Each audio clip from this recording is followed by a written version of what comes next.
Good morning, students. Once again, welcome to our YouTube channel, The Knowledge Hub.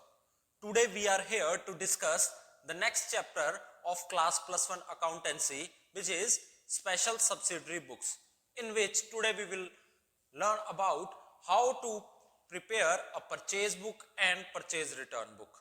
Okay, आज हम special subsidiary books के chapter के अंदर दो बुक्स बनाना सीखेंगे. सबसे पहली है purchase book and second is purchase return book, जिसे रिटर्न आउटवर्ड बुक भी बोलते हैं. अब सबसे पहले परचेज बुक बनाने से पहले ये समझ लीजिए कि परचेज बुक होता क्या है. परचेज बुक एक ऐसी बुक्स ऑफ अकाउंट्स के अंदर कैटेगरी होती है जिसके अंदर परचेज से रिलेटेड सारी ट्रांजैक्शन आती हैं, लेकिन जो भी परचेज होगी वो सारी क्रेडिट पे होनी चाहिए. कैश परचेज की ट्रांजैक्शन परचेज बुक के अंदर हम कभी भी रिकॉर्ड नहीं करेंगे. ओके, परचेज बुक में सिर्फ परचेज जो क्रेडिट पे हमने किया है, सिर्फ क्रेडिट परचेज की ट्रांजैक्शंस आएंगी. कैश परचेज की ट्रांजैक्शन परचेज बुक के अंदर हम रिकॉर्ड नहीं करेंगे. अब सबसे पहले हम देखते हैं परचेज बुक का फॉर्मेट. क्या फॉर्मेट होता है परचेज बुक का? तो कॉलम, सबसे पहले कॉलम डेट का, second particulars, third invoice number, fourth ledger folio, fifth details, sixth column cost, seventh input CGST, eighth input SGST, ninth input IGST and the 10th column is total amount. Okay, तो ये 10 column है हमारे पास purchase book के format के अंदर. अब सबसे पहले डेट, जिस डेट को ट्रांजैक्शन हो रही वो हम यहां फर्स्ट कॉलम के अंदर लिखेंगे. सेकंड पर्टिकुलर्स, पर्टिकुलर्स में जिस फॉर्म से हम परचेज कर रहे हैं, ओके, क्या परचेज कर रहे हैं, किस रेट पे परचेज कर रहे हैं, क्या डिस्काउंट मिल रहा है हमें, वो सारा का सारा पर्टिकुलर्स के अंदर हम डिटेल्स में लिखेंगे. ओके, उसके बाद invoice number, invoice number bill number. Okay, जो हमने परचेज किया उस पे बिल नंबर क्या था, इनवॉइस नंबर क्या था, वो हम यहां रिकॉर्ड करेंगे.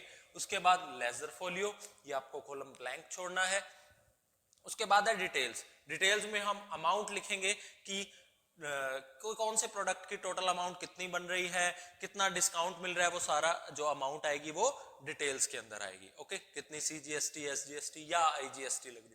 उसके बाद कोस्ट, कोस्ट मतलब list price less trade discount. जितना उस प्रोडक्ट की कोस्ट पड़ रही है हमें, वो कोस्ट यहां लिखेंगे हम सीजीएसटी एसजीएसटी नेक्स्ट कॉलम में, या आईजीएसटी.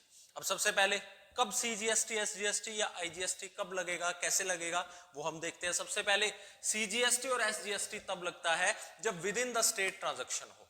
आपकी फर्म जिस स्टेट के अंदर है और आप जिस फर्म से परचेज कर रहे हैं दोनों सेम स्टेट की होंगी तो सीजीएसटी और एसजीएसटी लगेगा. लेकिन आईजीएसटी कब लगेगा? जब आप अदर स्टेट से क्या कर रहे हैं, किसी फर्म से परचेज कर रहे हैं. ऐसी फर्म से परचेज कर रहे हैं जो आपके स्टेट से बिलोंग नहीं करती बल्कि दूसरे स्टेट ऑफ इंडिया से बिलोंग करती है, तो सीजीएसटी और एसजीएसटी नहीं लगेगा, तब आईजीएसटी लगेगा. ओके, और लास्ट में टोटल अमाउंट आ जाएगी जिस अमाउंट में हमने वो टोटल टैक्स पे करके, जीएसटी पे करके प्रोडक्ट खरीदे.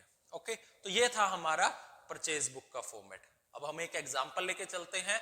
सपोज हमारी फर्म है, फर्नीचर मेकिंग फर्म है हमारी, और हमने एक फर्नीचर हाउस से, फर्नीचर हाउस का नाम लिया हमने मोहनलाल एंड कंपनी. उस फर्नीचर हाउस से कुछ प्रोडक्ट परचेज किए ऑन अप्रैल 5. तो उसकी कैसे एंट्री करेंगे, लेट्स सी. सबसे पहले अप्रैल 5 को मोहनलाल एंड कंपनी से हमने परचेज किया, तो अप्रैल 5 डेट के कॉलम में डाल दिया हमने. उसके बाद मोहनलाल एंड कंपनी पर्टिकुलर्स के अंदर आ गया. ठीक है, 20 चेयर्स परचेज की eight ₹2000 each.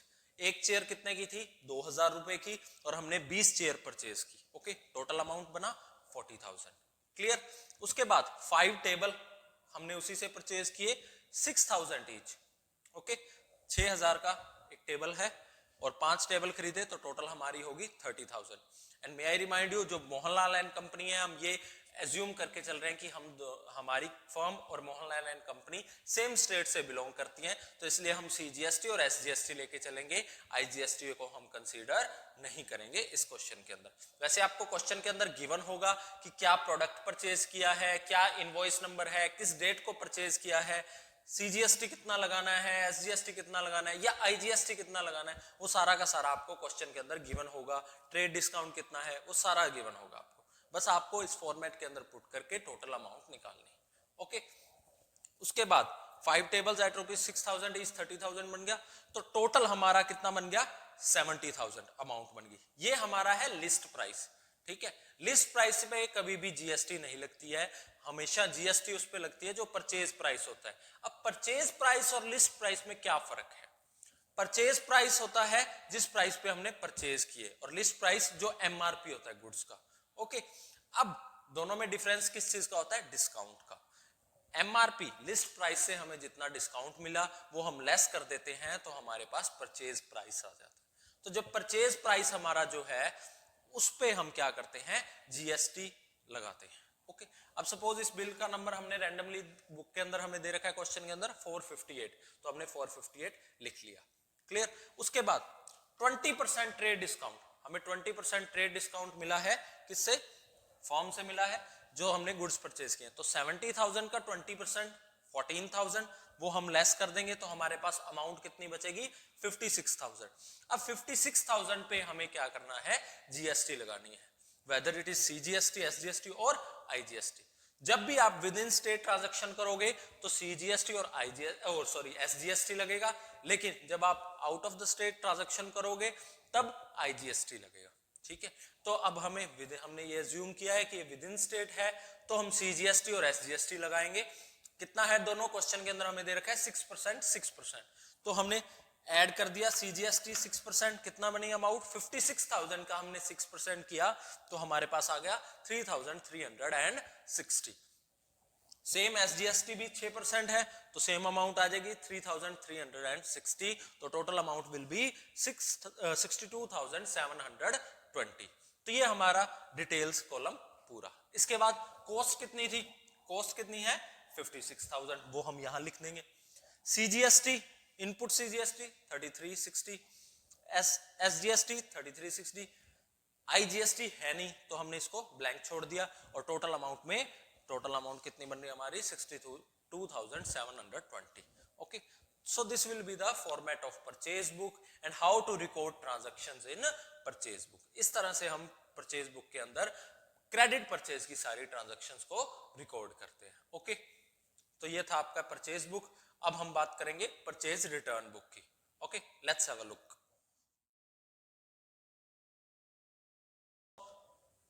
Purchase return book, purchase return book का फॉर्मेट भी बिल्कुल सेम है, वही 10 के 10 कॉलम्स हैं, लेकिन दो आइटम्स जो एक आइटम है उसके अंदर थोड़ा सा चेंज है। वो चेंज क्या है? Purchase return. जो कॉस्ट है उसकी जगह हम क्या लिखेंगे? परचेज रिटर्न लिखेंगे। क्लियर? बाकी सेम चलेगा। ओके, अब सबसे पहले जो हमने अप्रैल 5 को मोहनलाल एंड कंपनी से जो हमने 20 चेयर्स और 5 टेबल्स परचेज किए थे, हम उसी को हमने 2 चेयर और 1 टेबल रिटर्न करने। सेम डेटा है, सारा डिस्काउंट भी सेम है, जीएसटी भी सेम है, तो सब कुछ सेम है। बस हमने क्या किया, जो परचेज किए थे उसमें से 2 चेयर्स डिफेक्टिव निकली और 1 टेबल डिफेक्टिव निकला, तो हमने उसे क्या किया? Purchase return book. Purchase return book को रिटर्न आउटवर्ड बुक भी बोलते हैं, तो इसका सेकंड नेम क्या है? Return outward book. ओके, अब सबसे पहले वही सेम हमने अप्रैल 12 को क्या किया? रिटर्न की, तो अप्रैल 12 आ जाएगा यहाँ पे। Mohanlal and company 2 chairs at ₹2,000 each, total amount कितनी बन गई? 4,000। ओके, 1 टेबल एट 6,000 ईच, तो 6,000 ये आ गया, तो टोटल अमाउंट कितनी होगी? 10,000। अब ट्रेड डिस्काउंट जो था वो सेम यहां भी लेस होगा, क्योंकि हमने ट्रेड डिस्काउंट पे परचेज किया है प्रोडक्ट, और ट्रेड डिस्काउंट पे ही वापस भी लेगा वो। तो 20% ट्रेड डिस्काउंट 2,000 लेस करके, तो टोटल अमाउंट हमारे पास बची, कॉस्ट जो परचेज रिटर्न की अमाउंट है वो 8,000। 8,000 रुपए परचेज रिटर्न की अमाउंट बन गई। इस पे अब क्या लगेगा? सीजीएसटी और एसजीएसटी सेम रेट से 6%, 6%। ओके, ये भी आपको क्वेश्चन के अंदर गिवन ही होगा सारा डेटा, आपको जस्ट इनपुट करके और टोटल अमाउंट निकालना। क्लियर? इसके बाद जब हम इसका सीजीएसटी निकालेंगे 6%, तो अमाउंट बनी 480। एसजीएसटी निकालेंगे 6%, वो भी कितना बनेगा? 480। तो 480 एंड 480 960, तो टोटल अमाउंट कितनी बन गई? 8960। ये क्या है? परचेज रिटर्न की अमाउंट है। जो परचेज बुक था वहां परचेज रिटर्न की जगह क्या आता था? कॉस्ट आता था, अब परचेज रिटर्न आएगा, तो परचेज रिटर्न की अमाउंट कितनी है? 8,000 कॉस्ट की जगह। जैसे कॉस्ट भी बिना जीएसटी के लिखी जाती थी, वैसे परचेज रिटर्न की अमाउंट भी बिना जीएसटी के ही लिखेंगे हम। तो अमाउंट कितनी आएगी 8000, input CGST 480, input SGST 480, input IGST blank, because CGST और SGST है, IGST इस क्वेश्चन के अंदर नहीं है, और टोटल अमाउंट कितनी बनेगी 8960। तो सेम, बिल्कुल ही सेम फॉर्मेट है, बस एक परचेज रिटर्न की जगह उसमें कॉस्ट था, इसमें परचेज रिटर्न है, सिर्फ इतना सा चेंज है, फॉर्मेट सेम चलेगा, प्रोसीजर सेम चलेगा, रूल सेम चलेंगे और स्टेप्स भी सेम चलेंगे। तो ये थी आज की आपकी purchase book and purchase return book. Next session के अंदर हम करेंगे sales book and sales return book. Okay, आज के सेशन के रिगार्डिंग कोई भी क्वेरी हो तो आप मुझे व्हाट्सएप पे या मेरे कमेंट सेक्शन के अंदर भी आप पूछ सकते हैं। Okay, thank you.